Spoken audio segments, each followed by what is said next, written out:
Hi guys! Bumili nga pala ako nito.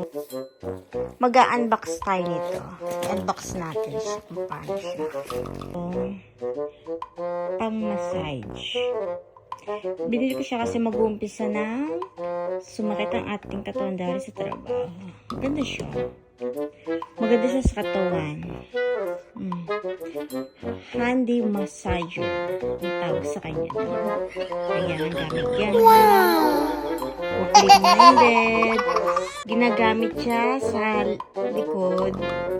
So, ginagamit siya sa likod, sa mga kung saan masakit sa katawan niya. So, gagamitin natin siya kung ano-ano laman niya.